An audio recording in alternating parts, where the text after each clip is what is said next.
There were four potential presidential candidates. The question is whether they will be eligible, whether they will qualify. If there is an election, who will win? At least one of them will qualify. I'll have another one on just in a moment, and he is Mr. Ng Kok Song. So welcome to episode 65 of Teh Tarik with Walid. I am delighted to have our presidential hopeful, Mr. Ng Kok Song, on. And he is, of course, now, I think he is quite a household name, household face. He appears a lot in the media. He does a lot of interviews and presses, and I am extremely happy that he has decided to join this humble session with me, and we will be talking about the entire presidential campaign, what it means, and we are going to ask him the more spicy questions as well. And I think he is game enough to answer that. Hi, Mr. Ng. Hello, Walid. Hello, How are you? Thank you so much. I'm good. Thank you so much for doing this. I thought you were going to be at my home. I was hoping to welcome you. Oh, is he? Okay. Hopefully when you become president, I'll head over. Yes. What a pleasure to be able to talk to you. Absolutely mine. Thank you so much. I know you have been doing a lot of these interviews, and I'm really glad that you chose to do this as well. Mr. Ng, let's get to it, right? Firstly, before I ask the questions, I just wanted to thank you for throwing your name in the hat, and I think it's good. What you said is absolutely true. Singapore needs a presidential contest. I think the institution needs a contest. So I'm glad that Mr. George Goh throw his name in the ring, in the hat, and yourself as well. So thank you so much, and I really wish you all the best. So Mr. Ng, the first question is, people are still asking, even though you've answered so many times, people are still asking whether you are really independent or whether you are planted by the establishment. And then they see Madam Ho Ching praises you a lot. I just saw her Facebook post. And Mr. George Yeo, former foreign minister, endorsed you as well. So how would you respond to that, whether you are indeed independent or planted by the establishment? You know, Walid, you have to help me to explain to the Singapore public, what the various terms mean, right? What is establishment? What is public service? What is governing party, right? And what is independence? So I think there is confusion,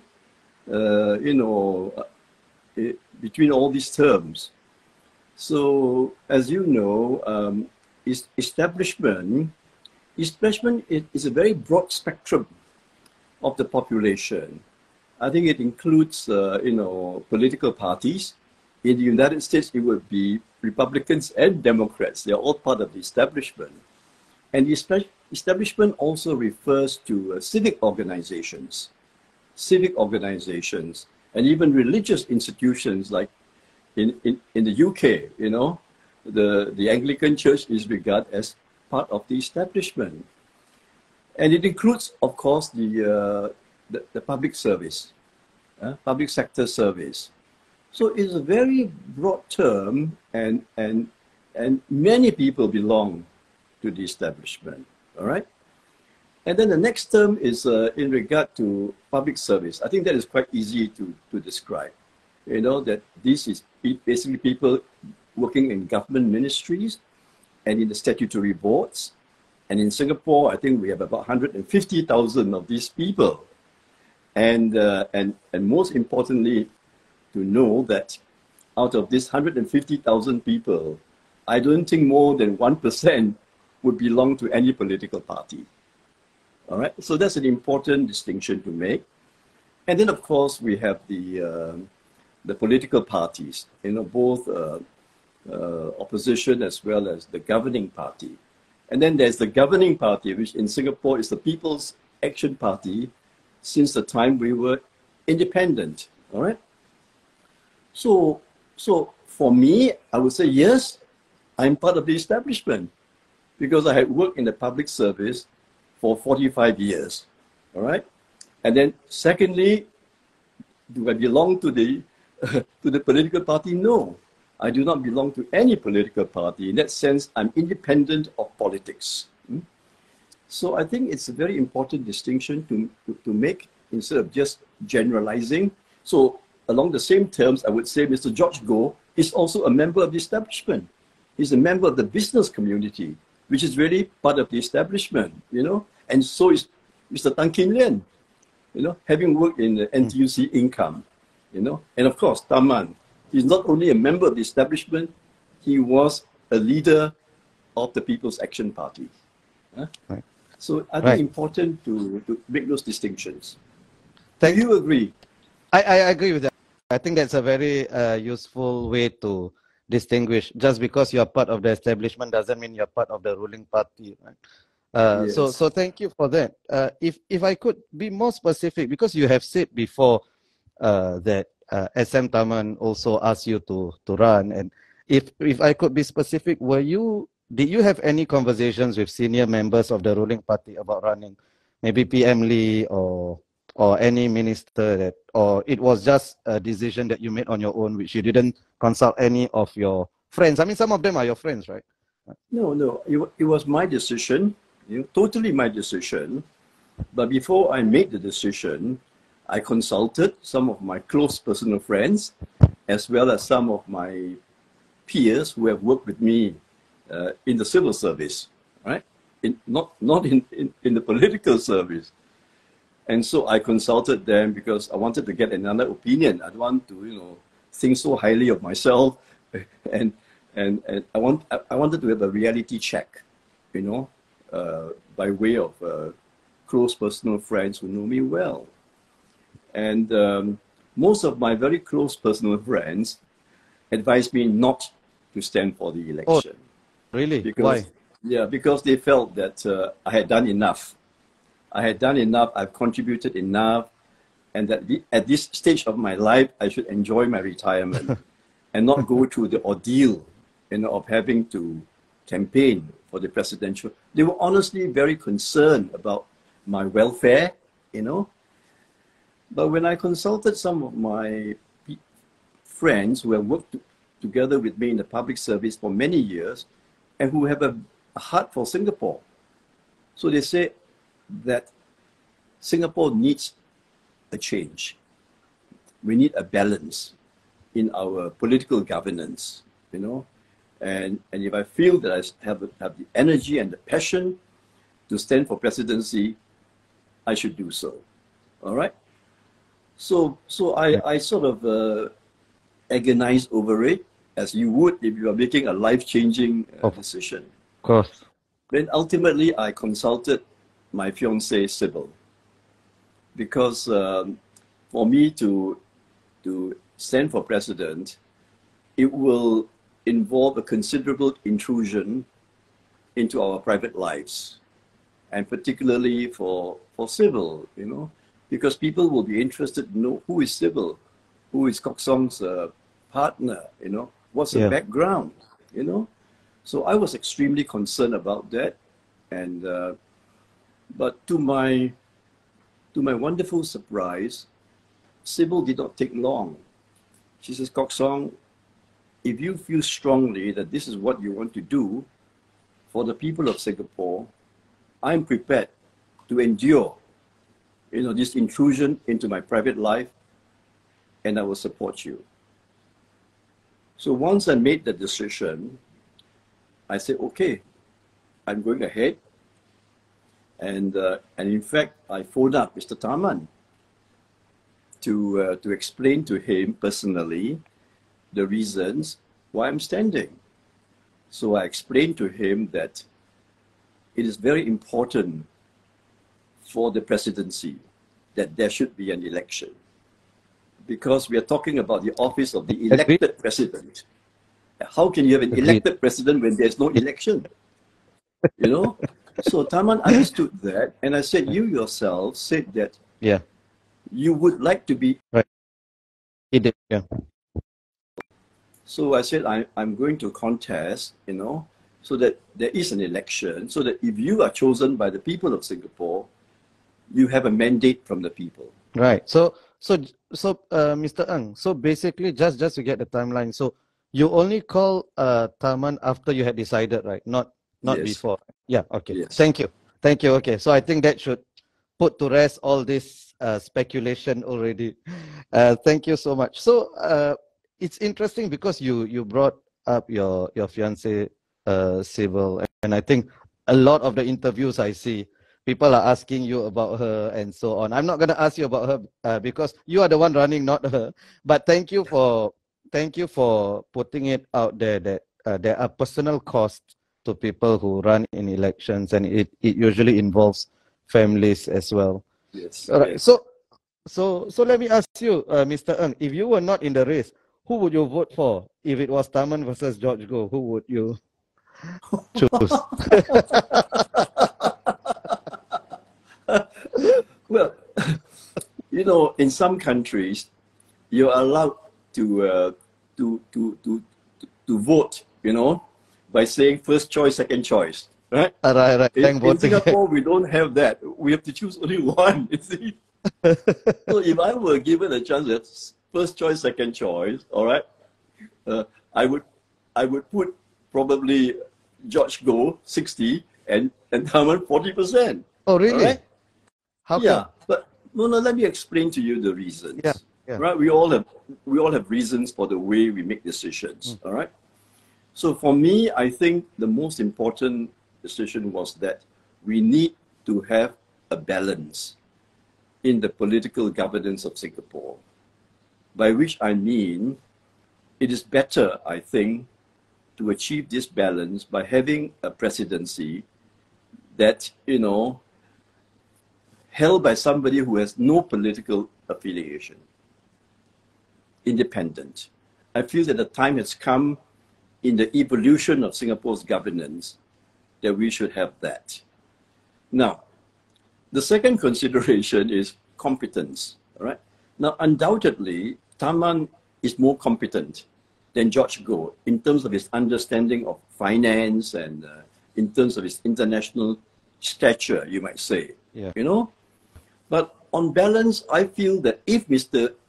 Goh has the support and the advice of the Council of Presidential Advisors, there could be a mitigating factor in terms of this area of competence. So on balance, I feel that it's important at this juncture of the political governance in Singapore to have an independent president. Interesting. Thank you so much, Mr. Ng. I honestly wasn't expecting the answer. So can I ask you, do you think this election is ultimately a referendum on the PAP? Because SM Taman is, I would say, more popular than the average PAP person. But uh, probably this election is gonna be, it's not just about SM Taman versus Ng Kok Song, George Goh, and Tan Kin Lian, but it's probably gonna be about who's independent and who's not. Do you think that is a fair way to characterize this election? I think, you know, at any time, at any point in time, the people of Singapore has got certain political grievances, you might say, or concerns, you know, and therefore, whether it's the presidential election or whether the general election, you know, unavoidably, it affects the way they vote. You see, I mean, that's the reality. You cannot divorce this, you know, because Yeah. people want to vent their feelings, you know. And my sense is that the people of Singapore would like a reduction, you might say, in the concentration of power in Singapore, you know, and this will inevitably affect, I think, even the presidential election. It will definitely affect the general election, Right. in my opinion.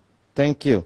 Okay, so there's a clarification. So I think Subhash and Arun asked, were you calling to ask for Taman's consent to legitimize his mandate? That wasn't how I read it. It was just a courtesy call, No, right? That you call him. it was That's really a look here, I'm blood. courtesy. Yeah, it was a Okay. courtesy. Bear in mind that we have worked together for many years Right, at right, the MAS and at the GIC, and I admire him. I right. admire him, you know, and so the decent thing for me to do was to call him. and not have him read about it in the newspapers, you know. Right. So it's a mark of respect, you know, and I think it is because of our friendship that I thought that is the appropriate thing to do. Right. I appreciate that as well. I think the election should be done in a way that is reflective of the decorum of the presidency, I think. Yes, So yes. this is it is very different from parliamentary elections. You know, there's going to be a bit more nastiness, but I think the Yes. presidential election should be a bit Yeah, above. I mean, see, I think one of the reasons why I'm standing is I want to honor the office of the presidency. And the first way we honor it is that there should be an election. It should not be another walkover. Right. Otherwise, you'll be the fourth of, you know, you will be the fourth walkover out of 6 terms of the president. Yeah. And then secondly, I explained to Taman, I said, if we are both contesting, I do not regard him as my opponent. I'm not challenging him. We are both offering ourselves as choices for the people of Singapore. That should be on your T-shirt, Mr. Ng. We are offering ourselves to Singapore. Yes. Yeah. Yeah. Okay. Thank you so much. So what would an Ng Kok Song presidency look like? What can we expect if you win? Well, independent. All right. In other words, no previous or current political affiliation. I think that puts me in a better position, I think, to unify people of different political inclinations and different political views. Secondly, I want to put the emphasis on the youth, on the younger generation. And the reason has got to be optimism and hope for the future. I mean, my sense is that the current generation, the younger generation, are rather anxious about the future. They feel very uncertain about the future. They wonder what life is going to be like. They feel that life in the future is not going to be as good as in the past. I think that's a sad state of affairs. And therefore, even though the president does not run the government, the president must strike, be a symbol of hope and aspiration for the future. And I'm sure that although I'm going to put the emphasis on the younger generation, when the younger generation are happier and more hopeful for the future, the older generation will also be happy, because the younger generation are their children and grandchildren. You see? So even though I'm the oldest among the people standing for election, I'm quite youthful in my mindset, because, I'm optimistic about the future. The question is, what do we do to help our youth to prepare for the future? And that is why I spoke about the 3 specific ways in which I hope, to help the youth. Number 1 is to help them to relieve stress.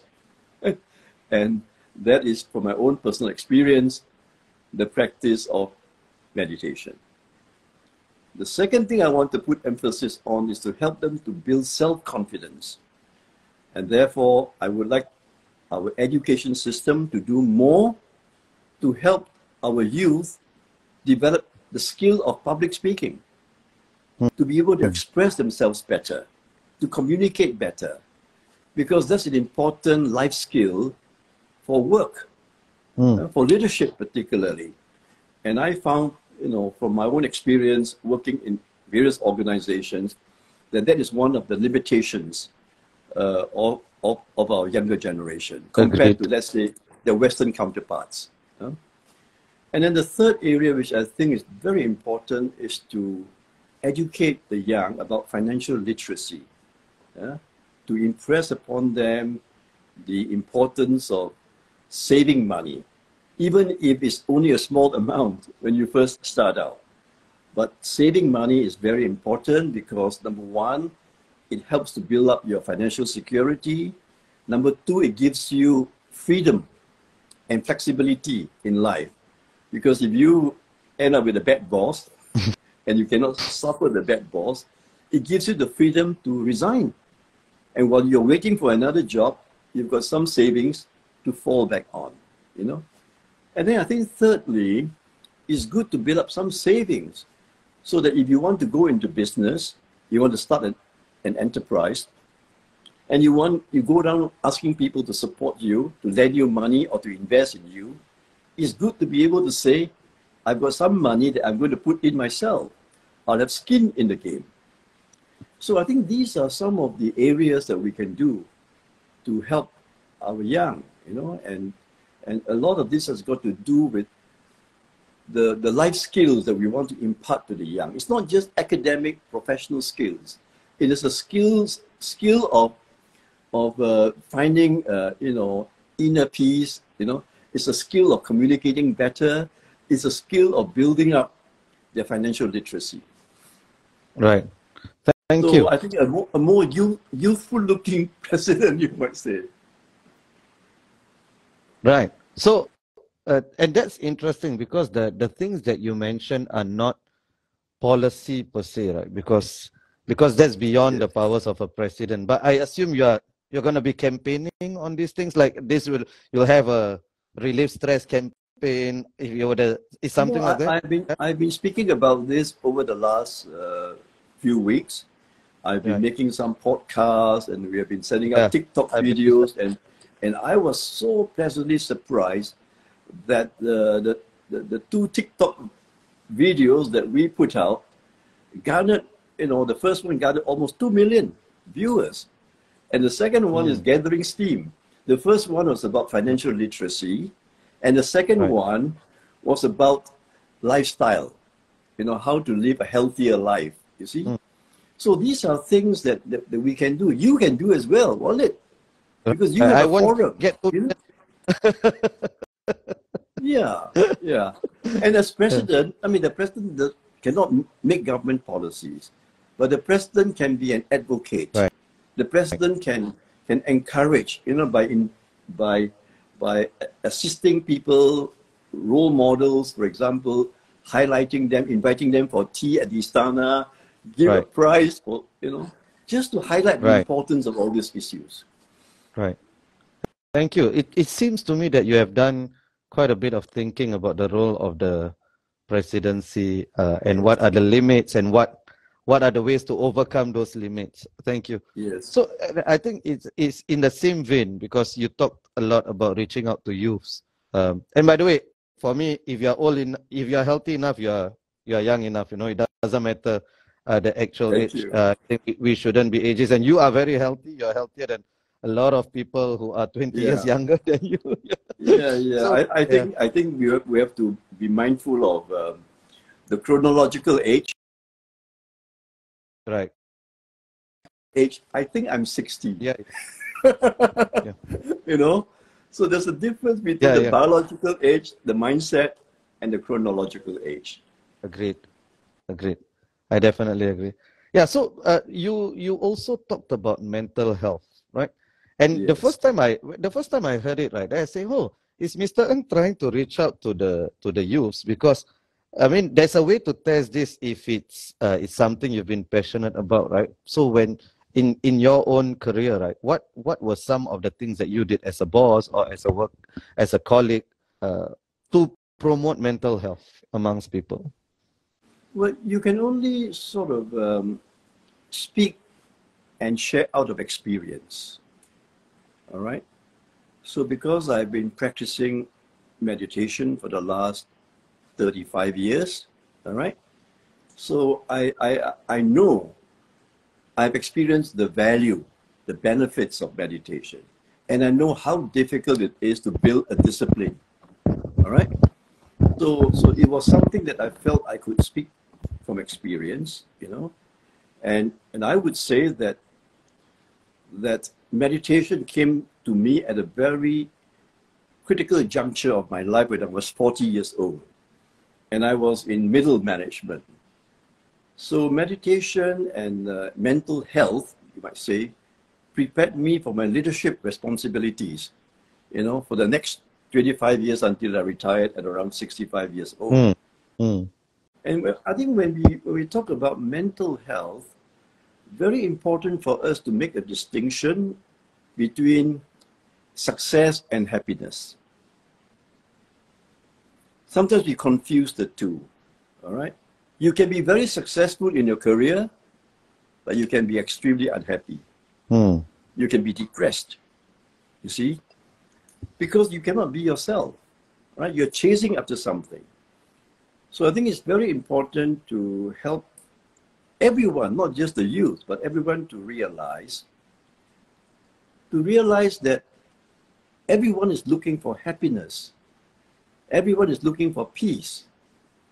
But most people are looking for it in the wrong places. Mm. They are looking for it in terms of promotion at work. They are looking for it in terms of fame, social media fame, for example.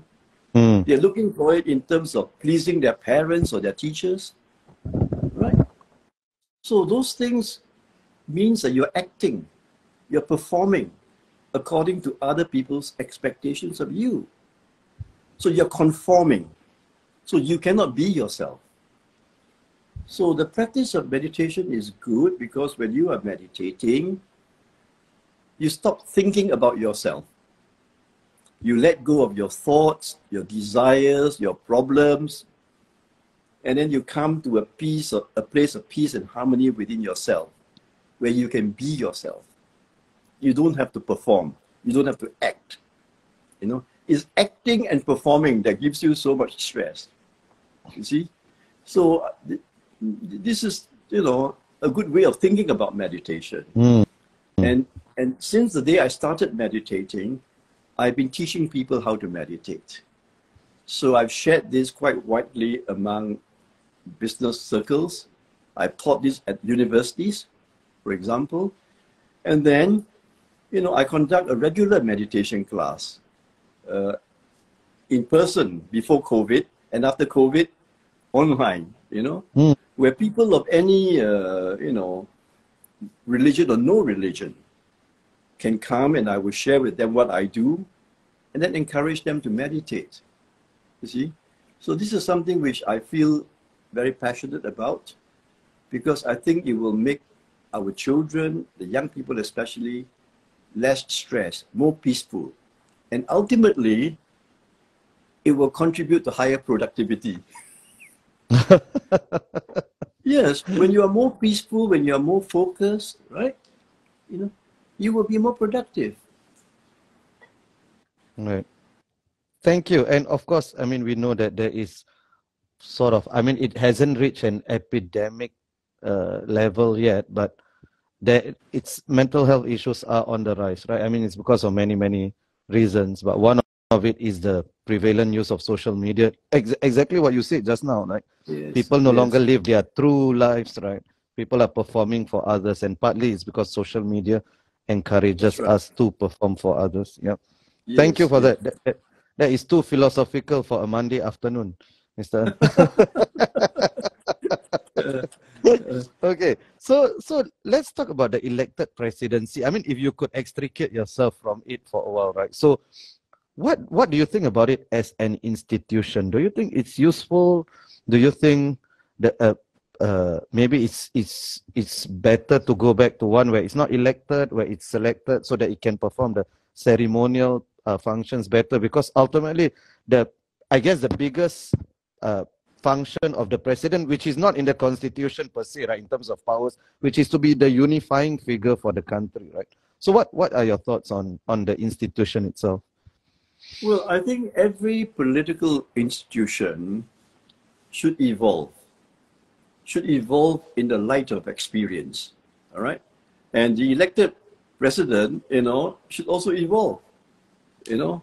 How do we go about electing the president? What should the powers of the president be? What should be the role of the Council of Presidential Advisors? So I think it needs to evolve, and it should be evolved in the light of experience. What are the difficulties? What are the, you know, the negative consequences, you know. So there are some academics who say it is not fit for purpose, right?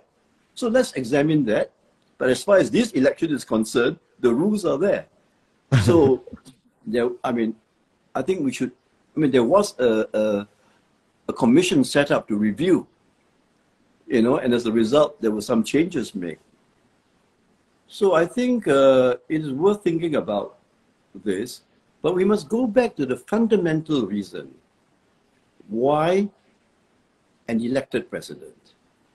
And the fundamental reason was to safeguard our reserves and to safeguard the integrity of certain parts of the public service. Keep in mind, so we have to have a discussion. Is that important? I think so. I think so because the reserves of Singapore are of strategic importance to Singapore. Our reserves is a defense in times of war. You only have to go back to the example of Kuwait being invaded by Iraq. Do you remember that? I don't. 1990. Yeah. That's important. I hope the day will never come. But we have to remember that, all right? Kuwait was liberated because they had reserves to pay the Americans to help them liberate their country. And they had to rebuild the country. Secondly, we need the reserves because our economy is very vulnerable to global developments. 2008 financial crisis, pandemic. If we had no reserves, how are we going to save jobs? How are we going to cushion the impact on the lower income? And then thirdly, our reserves are very important in terms of instilling confidence in the value of the Singapore dollar. So if you are clear that we have to save money, we have to build up our reserves because they are of strategic, critical importance to Singapore, the next question is how? Right. All right. So the why is more important than the how. Once you understand why, then you should figure out how. All right. So how is because if we have a bad government who just wants to spend the reserves, what is the check? Before you had the elected president, there was no check. All right? If there was no check, the reserves would be gone in no time. So if you want to have a check, what is the best way of checking? All right? That's why I talk about the need for independence. Because if we have a government that is not trustworthy, who wants to raid the reserves, an independent president will say no. Now, the government can try to override the president. He's got to go to parliament and get two-thirds majority in parliament to override the veto of the president. All right? So these are the kind of reasoning that we keep in mind if we try to design, you know, a better model of the elected president. Right. Thank you. So I think that's useful. The why is more important than the how. So the why for you is more relevant than ever, right? Safeguarding the reason. Yeah. Okay. Thank you. So and the next question is related. It's a two-part question.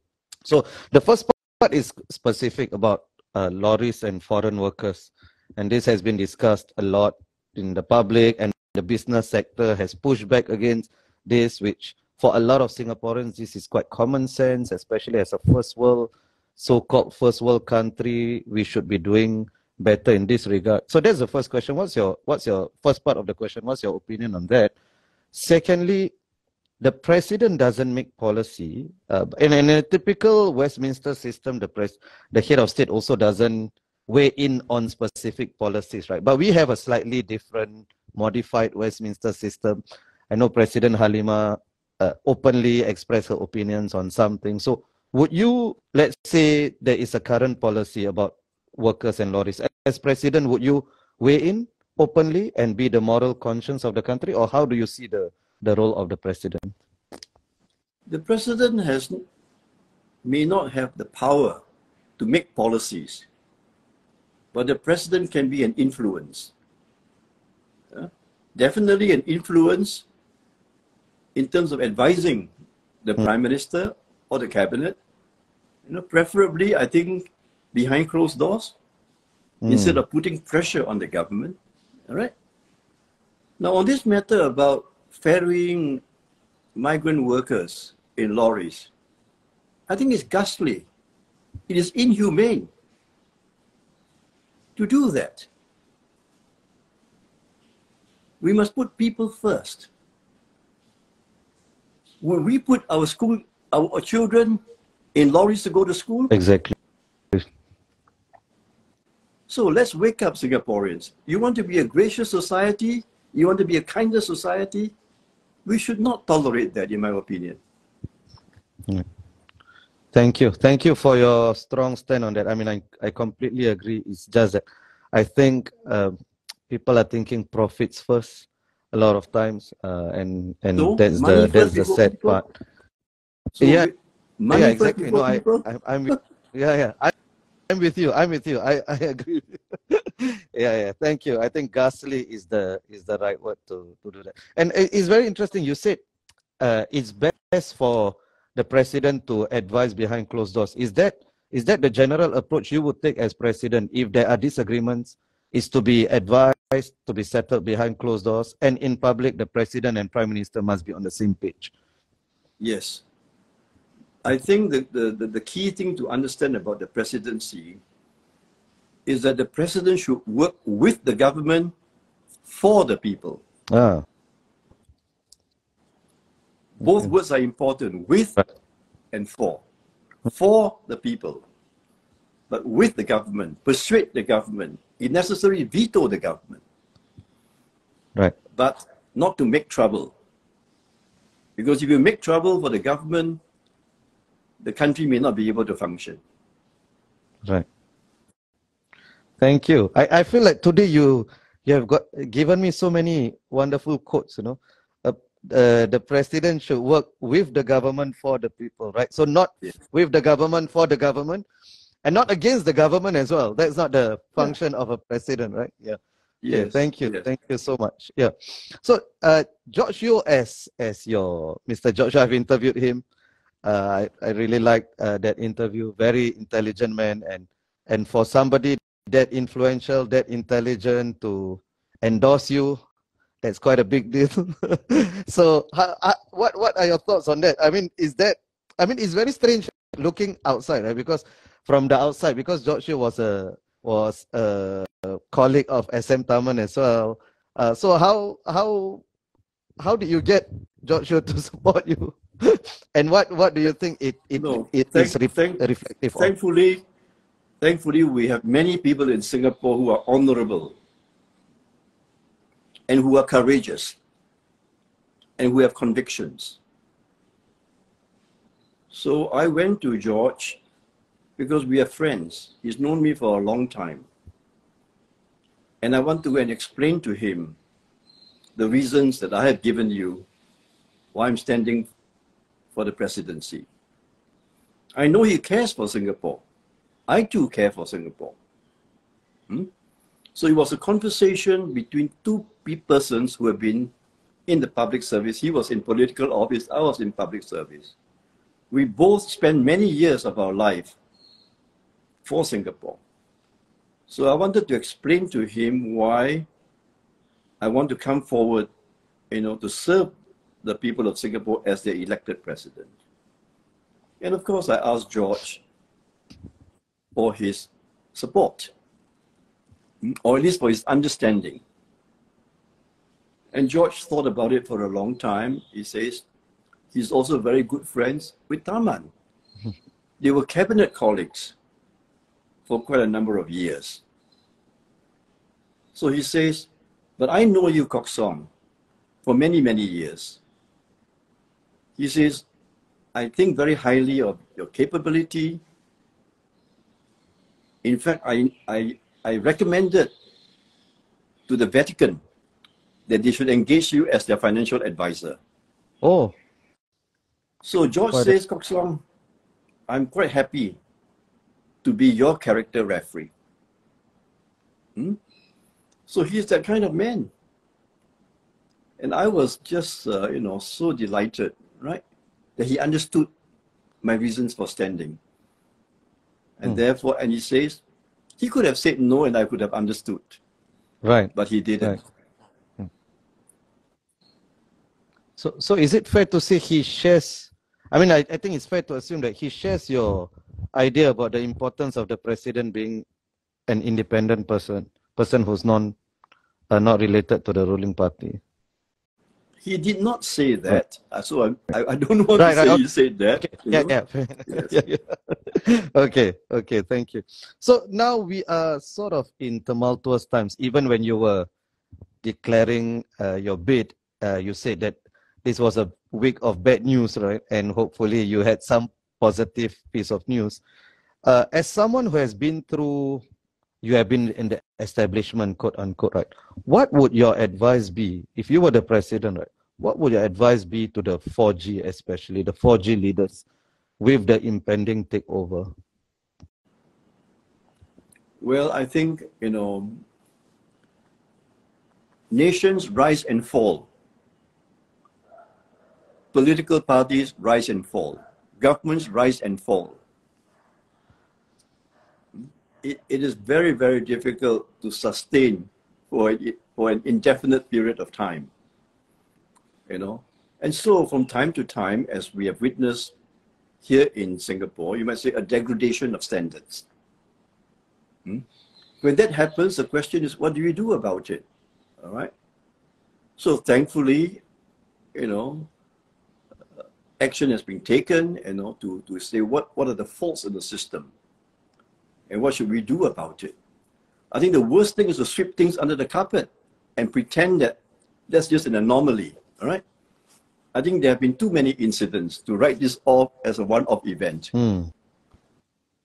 So I think the courageous thing is to face the reality. And then to ask ourselves, what can we do? And one of the things that I feel is that it is not just sufficient for people in political office, for people in high public office, to just comply with the letter of the law.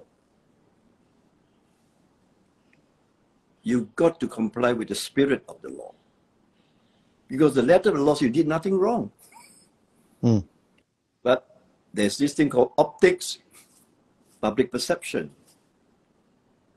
So you are held to a very high standard of not only having to conform to the letter of the law, conform with the spirit of the law. The spirit of the law is when you look yourself in the mirror and you ask yourself, if this news comes up in the newspapers, what will people think? You see? So I think that is a very high standard. But that's the way Singapore has held itself to, an extremely high standard. I think in practically every other country, these things, say, okay, it's part of the game. But as the Prime Minister says, trust in the government is what makes Singapore exceptional. And you would say that that trust is at risk of deteriorating or dissipating, or at this point in time? It has been eroded. I see. By some you of the think it more has recent, happened already? Okay. It has been eroded, all right? Then the question is, how do we restore that trust? Because it's definitely not beyond repair, right? So definitely not. No. I think the majority of our ministers, our members of parliament, adhere to very high standards. Right. Okay. Thank you so much. Okay. So one of the questions that people always ask about this particular race is that SM Taman seems like the clear favorite, right? So if, let's say, you run and you don't win, right? Let's say you do not win. What would be for you an acceptable or respectable vote share that you are targeting? I mean, I'm sure you are targeting, if you are running, you want to win. But let's say you fall short of that. What do you think? You say, okay, I can be proud of this. what, 30%, 40%? It all depends on whether there are 4 horses, 3 horses, or 2 horses, isn't it? Right. Huh? Yeah. So difficult. So you So would what were you say, thinking? well, okay. So I think regardless of how many horses there is, if it's below 60% for SM Taman, I think it's quite a disaster for the ruling party, because he is sort of the biggest name that they have. And if this election is a referendum on the ruling party, then it is quite a disaster if it's a low vote share for them.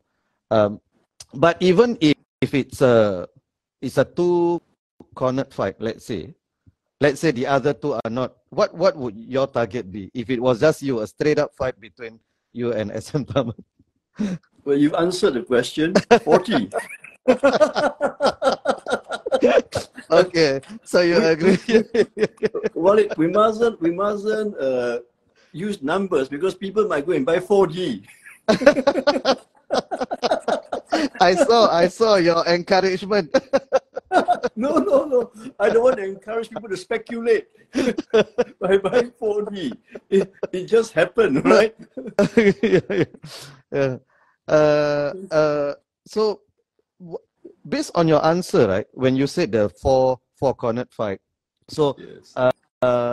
would you say that you are not going to take away the votes from SM Taman, but because I see you as somebody who potentially could take away votes from SM Taman and from George Goh as well? Yes. So I'm hoping to be the middle ground. Okay. I'm hoping to be the middle ground. The question is, how big is the middle ground? Right. Okay. So you agree with that assessment, that you see yourself as somebody who can pull votes from both sides? Yes. Okay. Thank you. And I guess maybe that's your advantage over George Goh, if both of you are eligible. Then maybe George Goh would be less able to take people who are more intent on voting for Taman.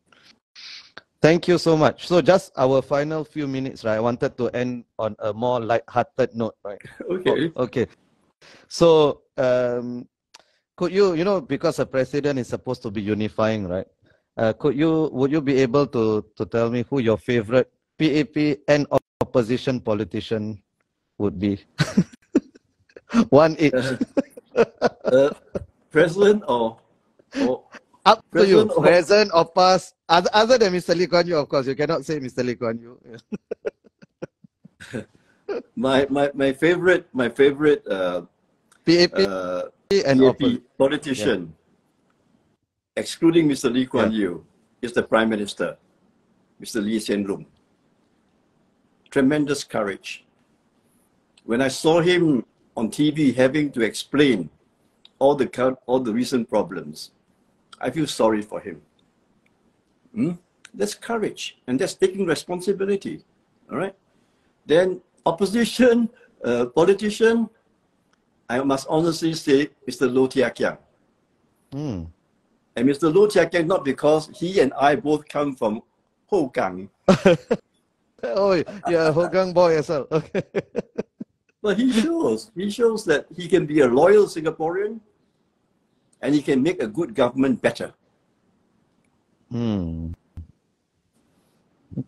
That's really positive. I mean, I really like the way that you have been conducting. So before this interview, I was listening to all your interviews, and I really like the way you've been conducting yourself throughout this. And even you were saying that you have not taken any personal shots. You've tried to be as factual as possible. So I really enjoyed watching you. And I also like your answer about Lau Tia Kiang making a good government even better, and that's the value of having the opposition as well, right? So Jasbir asks, will we see an Istana wedding for the first time if you win? No pressure. I hope your fiance is not within earshot. Yeah. We are both relatively shy people, you know. So an Istana wedding might be too, but if it makes the people of Singapore very happy, why not? We need a royal wedding. We need a royal. No, we are not royals. We are common people. We are common people. We are not royal. But I think you asked me earlier on what sort of presidency would I be projecting. I say a more youthful presidency. And I think my fiancée, Sybil, if we are lucky enough to be chosen by the people of Singapore, she will contribute to a more youthful presidency. So she will be involved in some of the initiatives that you were talking about. Yes, Just now. she's very passionate about some of these initiatives, Yeah. but particularly in the area of preventative healthcare, because she has some experience there. She's also a strong advocate for helping people with disabilities, because she's on the board of directors of SG Enable, the enabling village. Right. So I think she would very much like to do more in those areas. Right. And as we were talking about earlier, when people run in elections, there's sometimes unfair, a lot of times unfair scrutiny on the family members, right? But I guess in the case of the president, their spouses or their partners' pictures will be hung up as well. So it comes with the territory as well, right? So I'm sure, as in Yes. I wanted to thank her and, you know, Mr. George Goh's wife, you know, when you put yourself out there, this is not Mr. easy. Taman's wife as well. Mr. Taman's Mr. wife Taman's wife. was Yes. there at the press conference, very eloquent as well, you know, so I really appreciate that. So Mr. Ng, final word, okay? So anything that you would like to say to Singaporeans, like one zinger, like what is the one thing that you would like to say to them? I want to tell the people of Singapore that I want to have the honor, the highest honor that my country can give me by electing me as their president. Because I do want to thank the people of Singapore for what Singapore has given me. I was a very poor boy, came from a very poor family. But because of Singapore, because of our education system and the opportunities I had, I have the possibility of standing for president. So I want to thank the people of Singapore one more time by standing for the presidency. On that wonderful note, Mr. Ng, I really wish you all the best. Like, this was such a superb interview, and you know, I honestly, before this, I didn't know of you. When I started listening to your interviews, I was thinking, wow, like you are quite a brilliant man, and I think it came through today, and I really appreciate it. I wish you all the best. I wish. Thank you very much, Walid. Hopefully the wedding will happen, whether in the Istana or not. Thank you. And we'll remember to invite you. Okay. Thank you. I appreciate it. Thank you so much, Mr. Thank you. Okay. Thank you. Bye. Bye. Bye.